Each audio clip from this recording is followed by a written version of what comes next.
Bien, bonjour à toutes et à tous. Nous allons reprendre le cours de finance avec la section 2, Banque centrale. Le paragraphe premier, les fondamentaux. Et le grand A, l'indépendance et le populisme.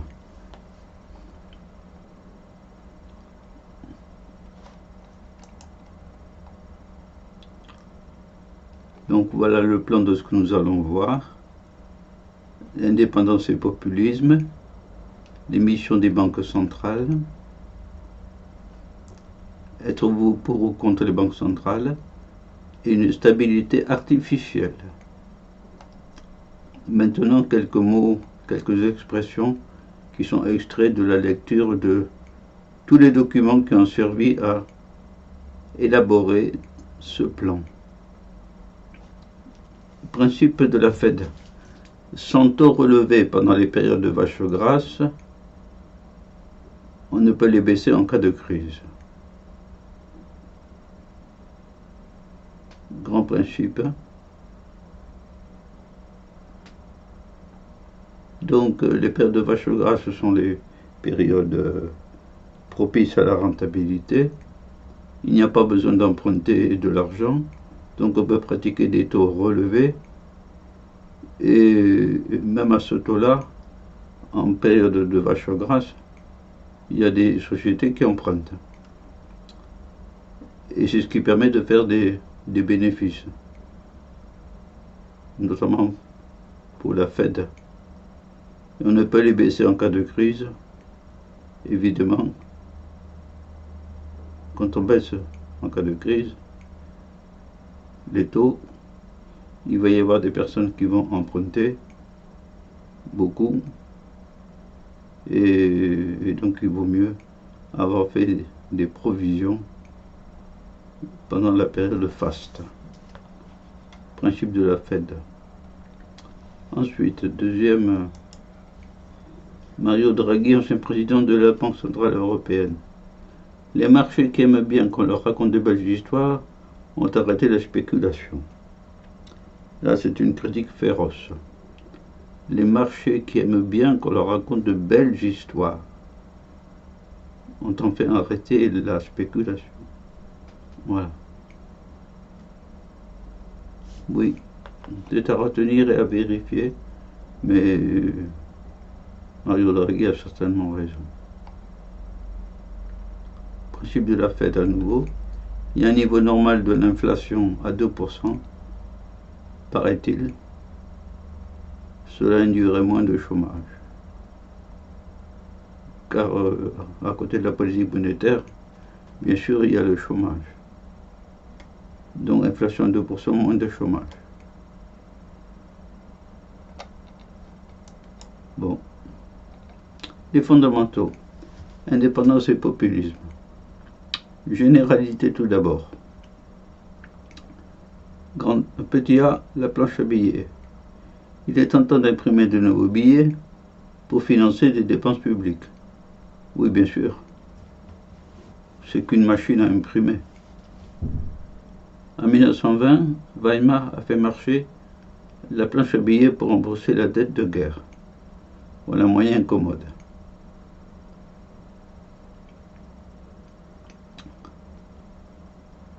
Petit b.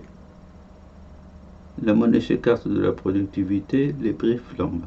Bon, alors on va voir. Plus la quantité de monnaie augmente, en s'écartant de la productivité réelle, plus les prix flambent et l'inflation monte.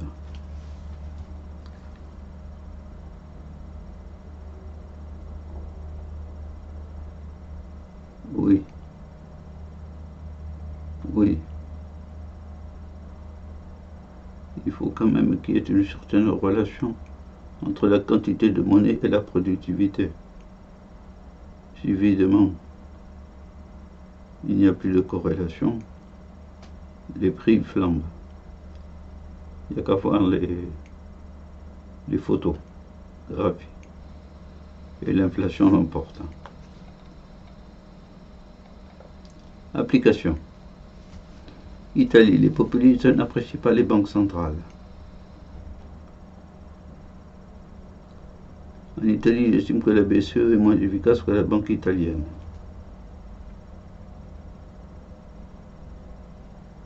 Turquie. En juillet 2018, la Banque centrale turque a refusé de relever ses taux directeurs, en dépit de l'inflation galopante, sous l'influence du chef d'État Erdogan. Voilà une politique qui n'est pas en accord avec la Fed américaine. Il aurait fallu faire l'inverse normalement. Bon, enfin bref.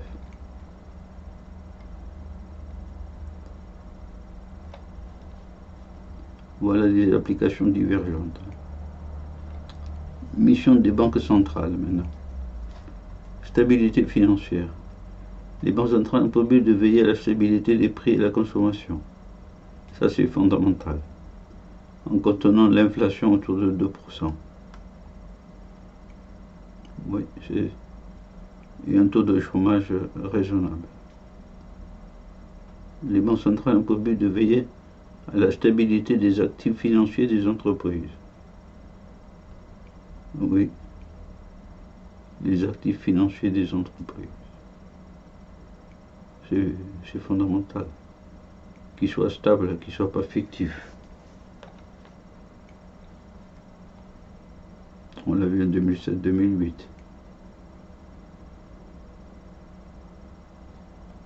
Cas étranger spécifique. Fed USA. A1. Ces derniers temps, la Fed a surveillé les prix, mais peu les actifs de société. Pour ce faire, elle a limité les taux à la consommation. Elle a surveillé les prix.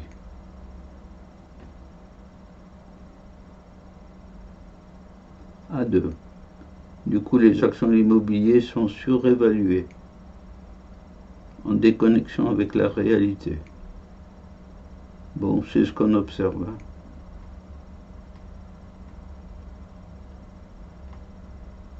Et cela vient renforcer les inégalités sociales.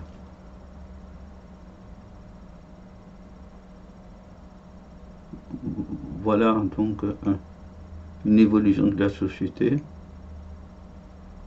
surveillance des prix,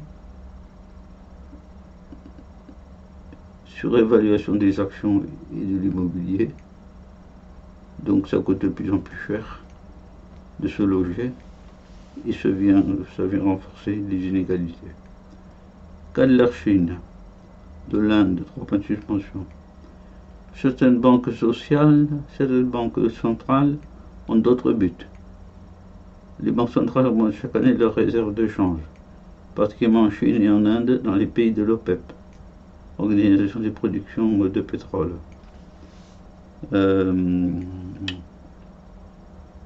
Oui, le but est d'avoir des réserves en or et réserves monétaires. C'est un but spécial, nationaliste. Voilà. Êtes-vous pour et contre? Résumé. L'intervention des banques centrales force le jeu normal du marché. Le jeu normal du marché.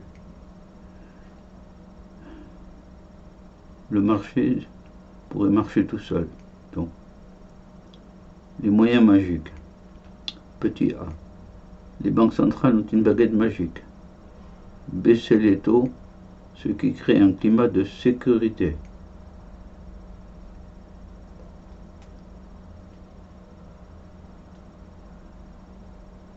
Oui, évidemment. On a une banque centrale, on la prend au sérieux, forcément. Et donc, quand elle baisse ses taux, eh ben, on peut emprunter davantage. Donc ça crée un climat de sécurité. Les taux ou l'achat d'actifs. Toute banque centrale possède 2 leviers. Le normal, les taux. Évidemment, c'est un repère classique. Les taux. L'exceptionnel, l'achat d'actifs de société. Ça, c'est en cas de crise ouverte, déjà. Le normal, c'est les taux.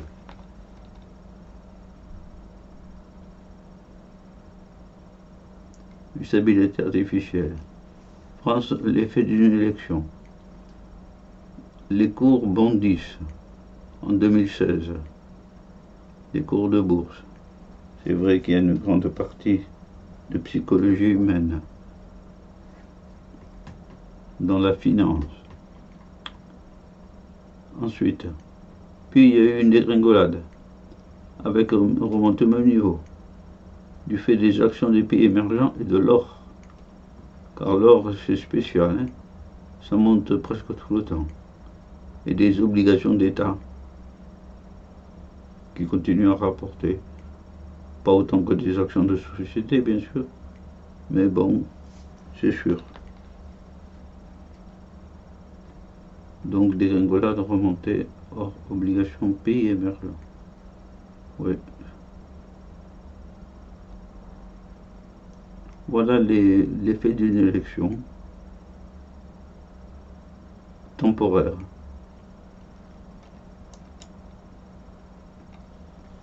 Des cours forgés par les banques centrales maintenant. Depuis le déclenchement de la crise en 2016, les banques centrales ont forgé le marché. Elles ont forgé le marché. Elles ont massivement acheté des obligations, ce qui réduit leur rendement. Oui, poussant les investisseurs vers les actions.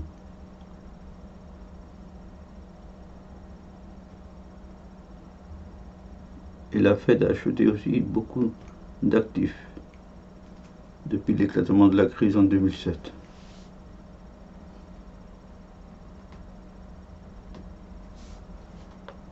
Pour consolider les actifs de société.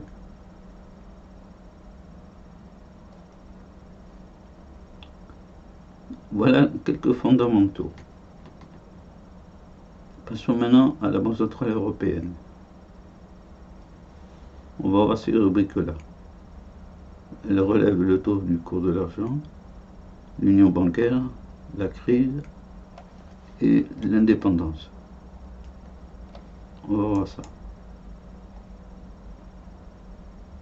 Voilà le plan de ce que nous allons voir ci-après. Commençons par le grand A. Hausse du taux de l'argent, 2007. Hausse du cours de l'argent. La Banque centrale européenne possède plusieurs taux directeurs, dont le principal est celui du coût de l'argent, au jour le jour. En 2007, elle avait monté ce taux à 4%. Les marchés boursiers européens étaient mécontents. Ils avaient perdu immédiatement de 1 à 2%. Ah. La BCE vise ainsi à freiner la distribution du crédit pour assurer la stabilité des prix et maîtriser l'inflation. C'est toujours le problème de l'inflation. Celle-ci est estimée à 2%, ça c'est bon, et va se poursuivre progressivement. La stratégie de la BCE est approuvée par le Fonds monétaire international. Bon. Donc, 2%.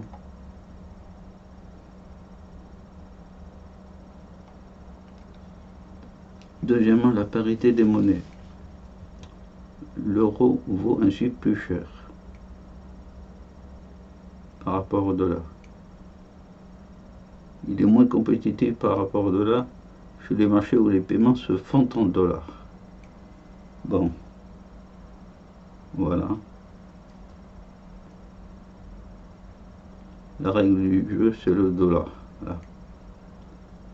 Mais pour l'Union européenne, le pouvoir d'achat de l'euro est avantageux à l'égard des monnaies tchèques, polonaises, hongroises, dont le change avait monté récemment vis-à-vis de l'euro. Bon, c'est vrai qu'il y a des monnaies nationales en dehors de l'Union européenne qui peuvent s'est changé avec l'euro, disons, qui est un marché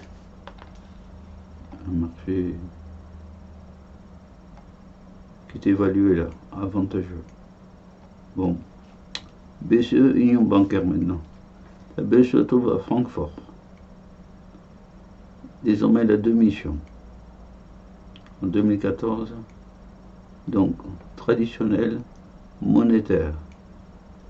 Nouvelle, contrôler les banques. C'est l'union bancaire. Contrôler les banques. Car évidemment, la plupart des grandes crises mettent en cause les banques. Notamment en 2007. Contrôle.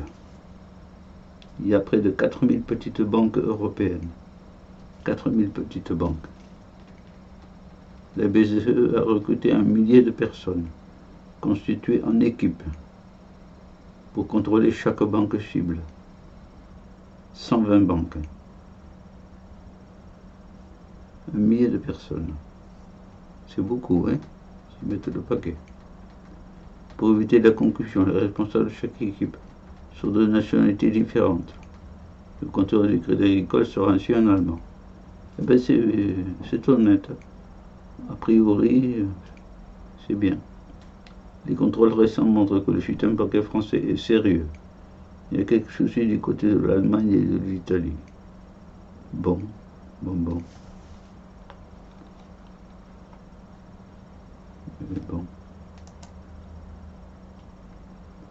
Garantie européenne des dépôts. Ne voit pas encore le jour la garantie européenne des dépôts.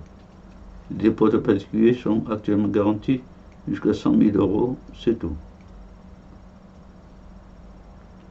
Bibliographie, parlons bon contre des questions.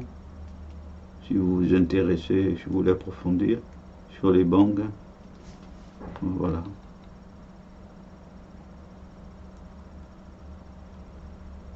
Maintenant, BCE, crise virale. La crise du virus touche à la consommation, ultérieurement à l'économique, peut-être plus tard aux finances.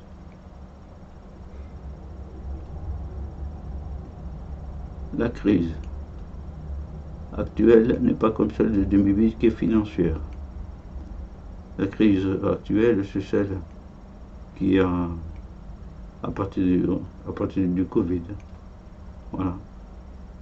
En 2020, quoi. 21. Elle est économique et touche les consommateurs.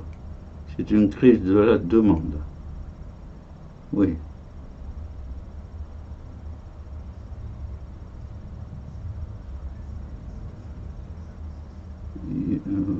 Le dessin d'humour.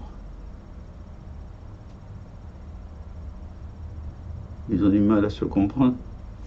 Ils parlent le même langage.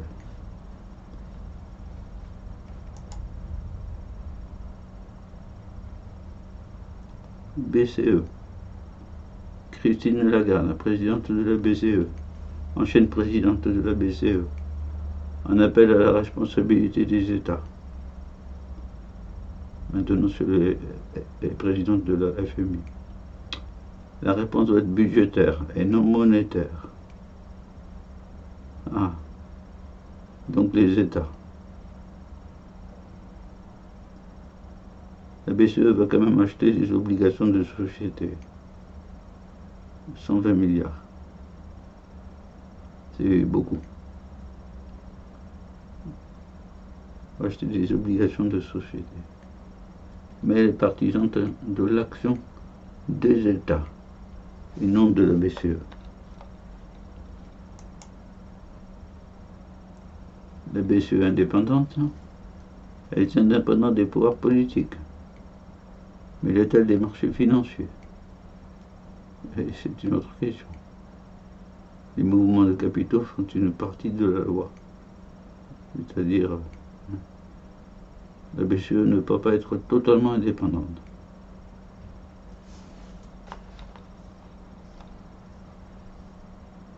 Un ancien président de la BCE, Mario Draghi, en 2012 avait comparé l'euro à un bourdon, au gros corps et petites ailes. c'est vrai ça. Et qu'il ferait tout pour l'aider. Et c'est de lui que cette très belle formule, les marchés qu'on aime, qui aiment bien qu'on leur raconte de belles histoires, ont arrêté la spéculation.